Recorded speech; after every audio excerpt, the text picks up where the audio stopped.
Well, folks, it's coming up on the close of another fantastic day in Gold Camp here on Oral Expeditions 13. Myself and John and his fiancee Nikki moved a lot of material today, and we were in a sweet spot. There's going to be pictures and so on, and maybe even some video of what we clean up coming later. But right now, the concentrates are in a bucket. And as you can see, I took camp down yesterday afternoon because it was going to come yesterday morning because it was supposed to rain all afternoon yesterday, which it did. And now we're back here in camp. Gonna put things back together. Gonna take a little sit-down break here right now. But I just wanted everybody to see this beautiful tree here. And I'll have to ask somebody what it is. I don't know if it's some kind of fruit-bearing tree or a magnolia or what it is. I'm not up on all the trees of the south, so the southern forest. We'll have to find out. But it is really pretty. And we're going to be doing a lot of research on this little patch of woods right here behind camp, right behind the tent.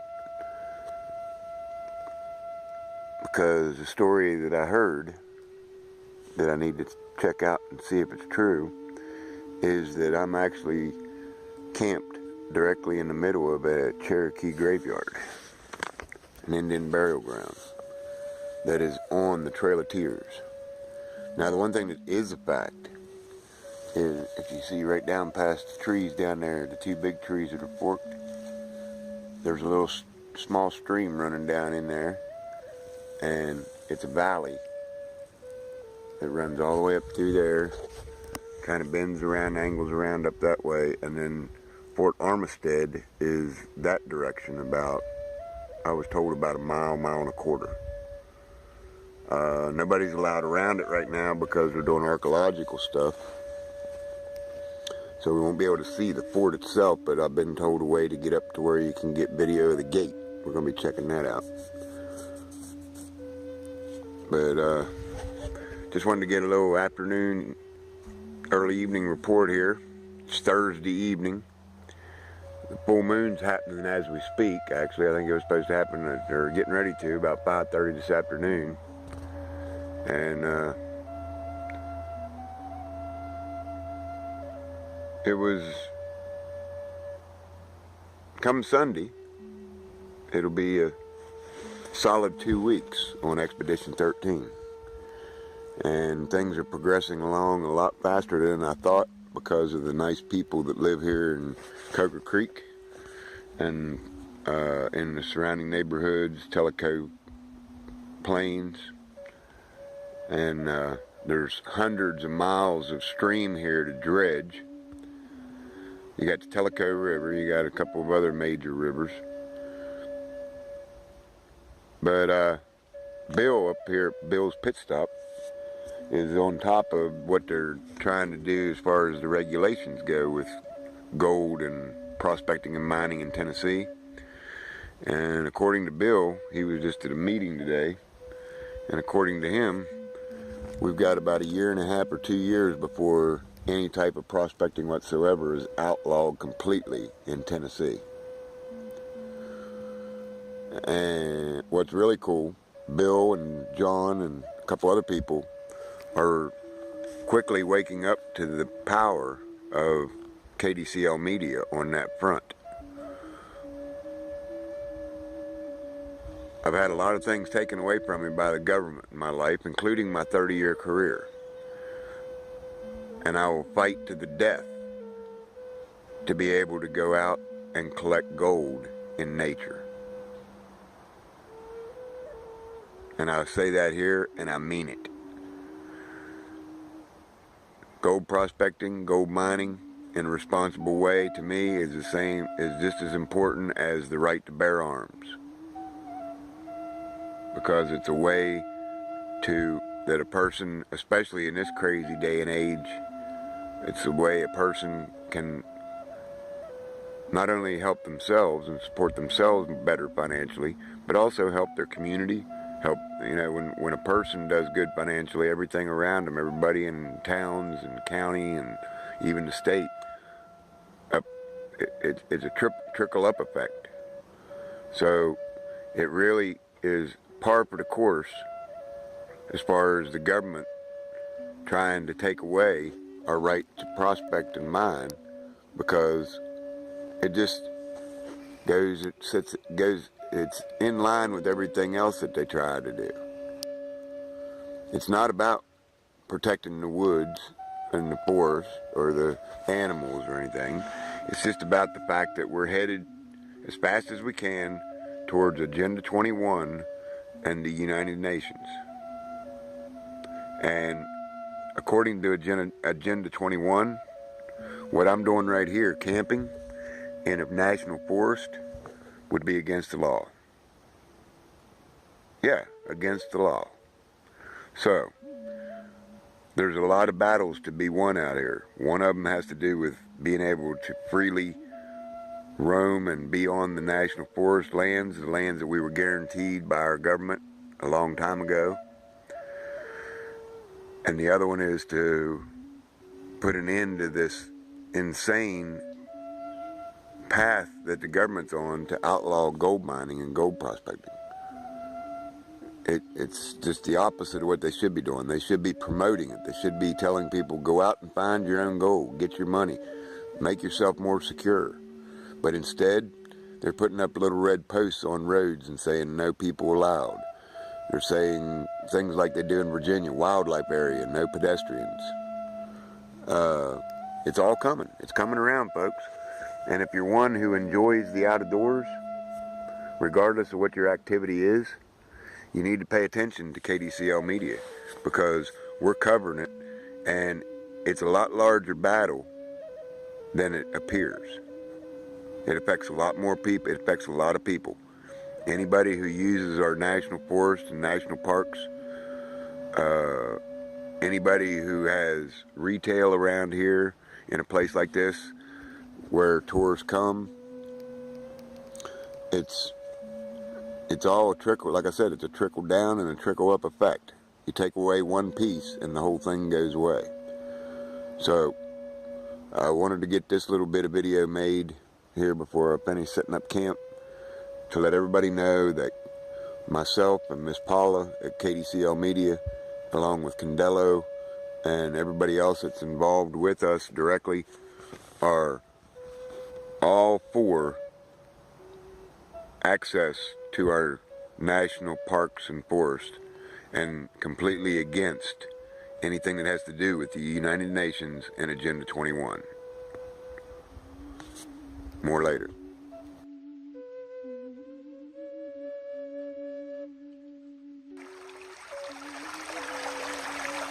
Hey, it's Friday morning.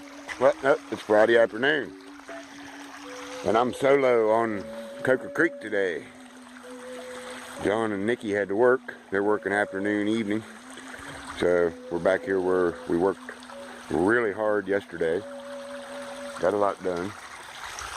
Opened up a couple of holes here. I'm working right here right now, and we've got gold on the mat today, so we're doing good. I think my theory about working that edge right up through there is going to be a good one. That could be laying clear full of gold all the way up through there. But the reason I turned the camera on is that I had a little friend in gold at the Gold Creek here. And it was really trippy. It was a dragonfly. Matter of fact, right down there he is. I hope he comes back. This dragonfly was doing something I've never seen a dragonfly do. And if he comes back, I'll show you what it was. I'm just about done that bucket of concentrate. There's gold on the mat.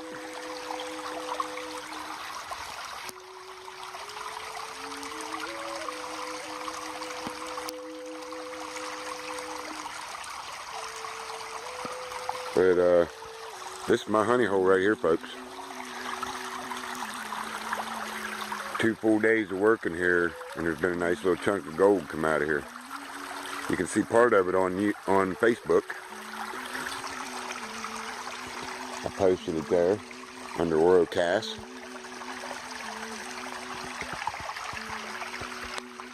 And my theory is all the dead decay stuff is on this side.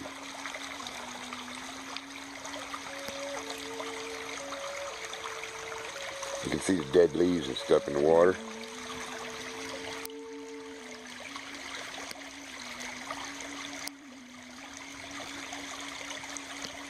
Okay, the dragonfly's back. Maybe he'll start doing that deal again.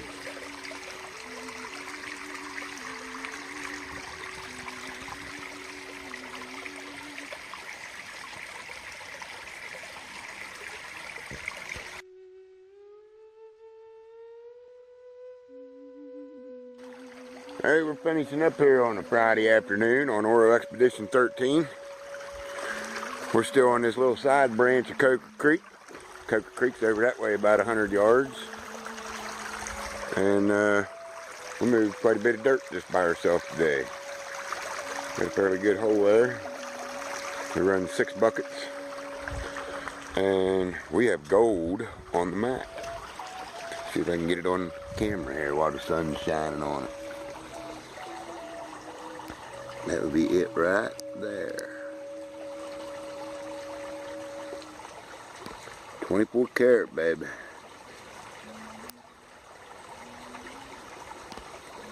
There's another smaller piece right there.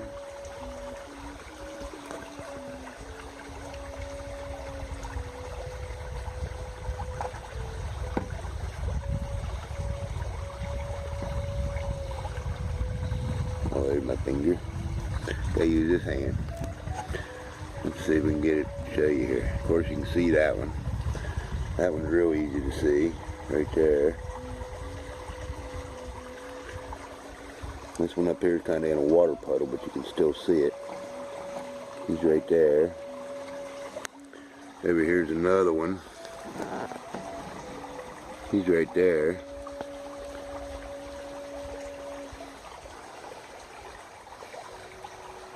So, 4 pieces on the map after 6 buckets. I'd say that's a pretty good deal, wouldn't you? We're going to finish this cleanup, and then we're going to go to cutting some firewood, because our friend the sun is about to be overrun by cloud cover, and it's supposed to be rain, I guess, as early as tonight. So maybe we're going to see if we can get some firewood in and get it covered up.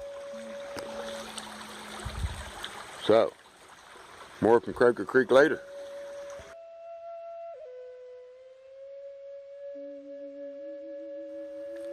Welcome back. We're still here in the Tellico Plains, Coker Creek area of eastern Tennessee, right in the edge of the Cherokee National Forest, part of the Great Smoky Mountain National Forest. And I wanted to stop here and show you something here. Why I decided, or why this is such a good place for gold. If you look over across the road there, this is a pass that they cut through the mountain. We're about halfway up the mountain. The road this way down the mountain leads to Tellico Plains. The road up the mountain leads to Coker Creek and places beyond. As you can see just down the road here, we're on, you can't read it because my camera phone won't focus for whatever reason. But down there, that brown sign says Cherokee National Forest. So that's how close we are to the border. So this is inside the National Forest, and another way to tell is if you look up here, there's an orange gate. Orange gate with a walk-around path is a good indication of National Forest. This is Fire Road. Why don't you look right there? That's how close the white quartz is, embedded in bedrock. Vein running all the way down through here, all zigzaggy. And that was caused by when the hot gases rose that had the minerals in it, it found any place that it could squeeze in, I guess, is the way it looks. Because that's a really cool design right there.